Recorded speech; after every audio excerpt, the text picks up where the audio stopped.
BRS social media కృషి గారు ఉన్నారు, మాట్లాడే ప్రయత్నం చేద్దాం. నిజంగా కాళేశ్వరంలో తప్పు జరిగింది అనుకోవచ్చా? ఎందుకు ఇంతమంది కార్యకర్తలు ఇక్కడికి వచ్చారు? భయపడతా ఉన్నారా మీరు? మేము భయపడి రాలేదు. ఫస్ట్ అయితే అభిమానంతో వచ్చినాము. ఈరోజు కాళేశ్వరం మీద కాంగ్రెస్ నోటీస్ వేసింది. అది కాళేశ్వరం మీద కాంగ్రెస్ వేసిన నోటీస్ అది కావాలని రేవంత్ రెడ్డి కూడబల్లుకొని వేసిండు. ఎందుకు అనంటే అది కాంగ్రెస్ కమిషన్ అనేసి అయితే మేము అనుకుంటున్నాం. ఇక్కడ ఉన్న జనసందోహం అంతా కేవలం బాపు కేసీఆర్ గారి మీద అభిమానంతో వచ్చినాం. ఈరోజు కాళేశ్వరం మీద నోటీస్ వేయడం అంటే యావత్ తెలంగాణ ప్రజలపైన నోటీస్ వేసినట్టు. ఎందుకంటే తెలంగాణ రైతుల కోసం ఎంతో అద్భుతంగా నిర్మించిన కాళేశ్వరం ప్రాజెక్ట్ అది. అందుకనేసి చెప్తున్నా, ఈరోజు ఇంతమంది ఒక సీఎం రేవంత్ రెడ్డి అని చెప్పుకోవడానికి కూడా సిగ్గుపడుతున్నాం ఈరోజు. ఎందుకంటే తెలంగాణ తీసుకొని వచ్చిన ఉద్యమకారుడు బాపు కేసీఆర్. అటువంటి కేసీఆర్ గారి మీద నోటీస్ అంటే ఈరోజు తెలంగాణ బిడ్డగా నేను కూడా సిగ్గుపడుతున్నా. ఎందుకంటే కాళేశ్వరం ఎంతోమంది రైతుల పొట్ట నింపింది, లక్షల ఎకరాలు పండించింది. ఎంతో అద్భుతమైన ప్రాజెక్ట్ అది.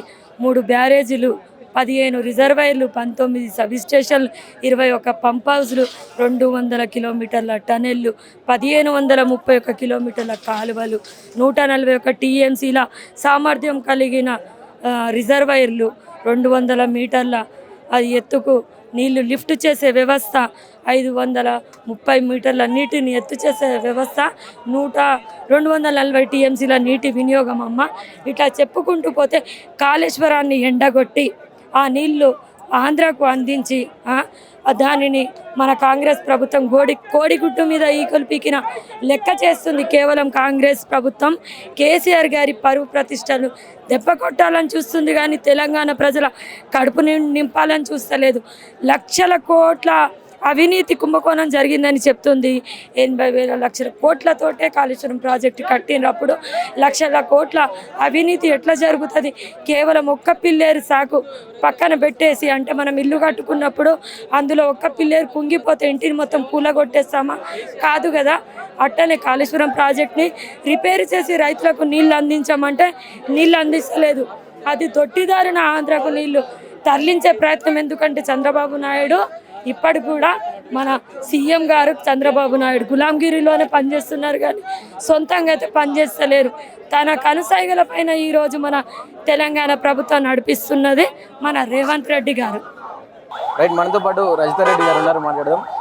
చివరిగా కేసీఆర్ గారిది లాస్ట్ ఇన్వెస్టిగేషన్ అని చెప్తా ఉన్నారు. దీని తర్వాత మరి ఎట్లా బీఆర్ఎస్కి క్లీన్ చిట్ వచ్చే అవకాశం ఉన్నదా, లేకుంటే కాంగ్రెస్ వాళ్ళు ఆపాదిస్తున్నట్టుగా అదే నిజం కాబోతా ఉంది?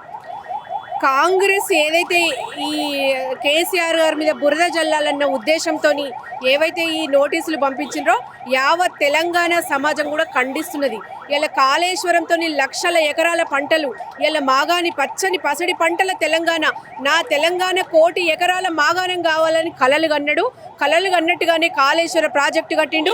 ప్రాజెక్టు కింద కొన్ని లక్షల ఎకరాల పంటలు పండుతున్నాయి. మరి ఇలాంటి టైంలో ఆ కాళేశ్వరం మీద నీలాపనిందలు, కాళేశ్వరంతో కేసీఆర్ గారికి పెద్ద ప్రపంచవ్యాప్తంగా పేరు వచ్చింది. మరి ఆ పేరును బురద జల్లే విధంగా ఆ పేరును తుడిచేయాలన్న ఆరాటంతో ఇలా తెలంగాణ ప్రజల నోట్లో మట్టి కొడుతున్నాడు రేవంత్ రెడ్డి. ఇలా కేసీఆర్ గారికి ఏం కాదు, కేసీఆర్ గారు కడిగిన ముత్యం లెక్క ఇవాళ విచారణకు వచ్చిండు, విచారణ ఎదుర్కొన్నాడు.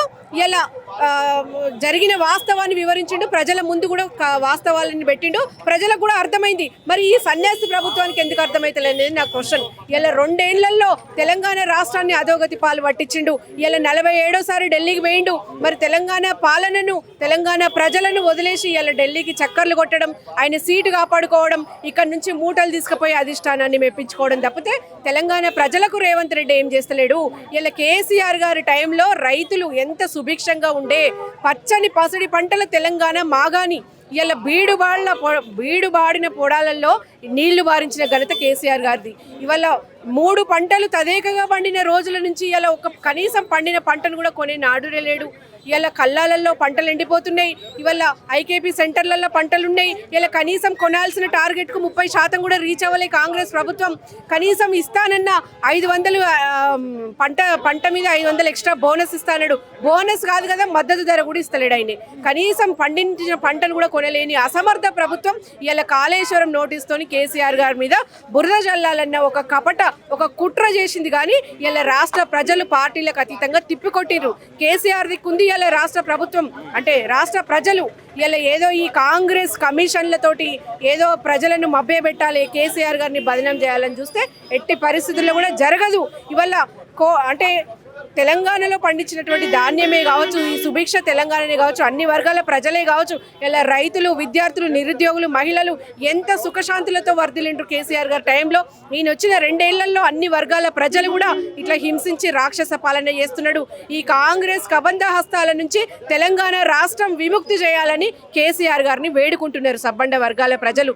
తొందరలోనే కాంగ్రెస్కి ఫుల్ స్టాప్ పెట్టేసి ఇలా సమాధి తవ్వే పరిస్థితుల్లో ప్రజలున్నారు. డెఫినెట్గా కూడా రేవంత్ రెడ్డి చేస్తున్న అరాచకాలకు ప్రజలే బుద్ధి చెప్తారు. రేవంత్ రెడ్డి గారు మొన్న ఒక సభలో మాట్లాడుతూ నా లక్ష్యం ఏందనంటే నా లక్ష్యం నెరవేరింది, కేసీఆర్ గారిని గద్దె దింపడమే నా లక్ష్యంగా పెట్టుకుని అది నెరవేరిందని చెప్పి మాట్లాడుతూ ఉన్నారు. అయితే రేవంత్ రెడ్డి ఎట్లా చేస్తున్నాడు అంటే అరచేతిని అడ్డుపెట్టి సూర్యకాంతిని ఆపుతా అన్నట్టుగా మాట్లాడుతున్నాడు. కానీ తెలంగాణ రాష్ట్ర ప్రజలకు తెలుసు నువ్వు ఏం చేస్తున్నావు. తెలంగాణ జాతి పిత, తెలంగాణ ప్రదాత ఇలా నువ్వు చేస్తున్న చిల్లర చేష్టలకు ప్రజలు ఉమ్మేస్తున్నారు. నువ్వు ఏదో విర్రవీగుతున్నావు, నువ్వేదో సాధించిన కమిషన్ ముందు బాపుని నిలబెట్టిన అని చెప్పి నువ్వు విర్రవీగుతున్నావు. కానీ సబ్బండ వర్గాల ప్రజలు వ్యతిరేకిస్తున్నారు, ఉమ్మేస్తున్నారు. ఇలా నీ నీచ పరిపాలనను చూసి ప్రతి ఒక్కరు కూడా అసహించుకుంటున్నారు. నువ్వు చేస్తానన్న గ్యారంటీలు అమలు చేయి. నువ్వు 2 ఏళ్లలో నువ్వేం చేసినావో చెప్పు. ఒక్క ఇటుక కూడా కట్టకుండా, ఒక్క ప్రాజెక్టు కూడా కట్టకుండా, ఒక్క కట్టడం కూడా కట్టకుండా నువ్వు 1,50,000 అప్పు ఎవరి కోసం చేసినావు? 1,50,000 అభివృద్ధి నువ్వు తెలంగాణలో ఎక్కడ చేసినావు అని నేను అడుగుతున్నా.